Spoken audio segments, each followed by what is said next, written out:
Some of you may have noticed that there's a different quality in the voices of a lot of people.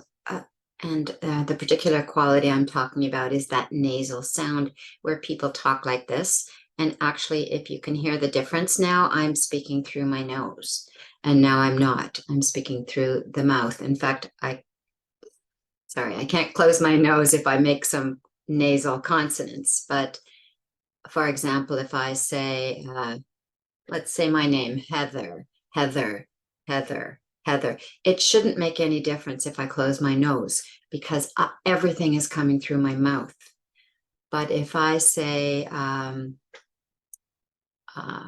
money, money, money, money, some of those sounds are coming through my nose. But I can make that sound nasal, let's say Heather. So I say Heather, Heather, Heather, Heather. So you can see that I am releasing air through the nose. And when I close the nose, it can't go anywhere, right? So it sounds very nasal. So in English, we only have 3 sounds that are nasal, i.e. they're coming through the nose. They're not coming through the mouth. And everything else comes through the mouth.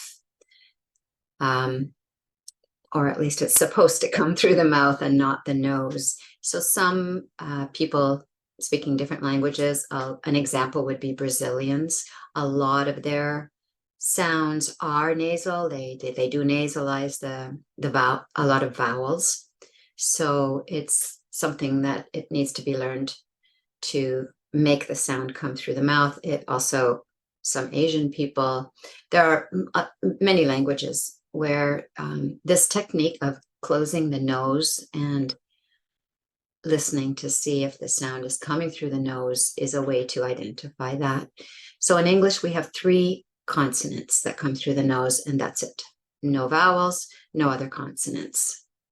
So one of them is the M. So the 3 locations, M, which is where the lips close. So normally we don't say M, but I'm exaggerating it a bit. M, the lips close. When my lips are closed, that's an M. Sometimes people are trying to make an N, but they're closing their lips. So if your lips are closed, you're making an M. Then I can close off the cavity of the mouth by lifting my tongue and putting it up behind my teeth. And that's an N. I see, I can't do it when I close my nose. And so we have the M and we have the N. And we have one more sound, and a lot of people don't realize that this is its own sound because we don't have a symbol for it in English. We have a symbol for it in phonetic alphabet, but not in the English alphabet. And that is the NG. So some people think it's an N and a G. So if I say, let's see, hang. So some people think it's hang. No, it's not. It's its own sound. And I'm closing off the mouth, the air that comes through the mouth at the back of the mouth. And so it can only come through the nose. So that's you can see my tongue is raised at the back, right? It's close to the throat. The tongue rises and actually would push it down a bit at the top, and it closes there.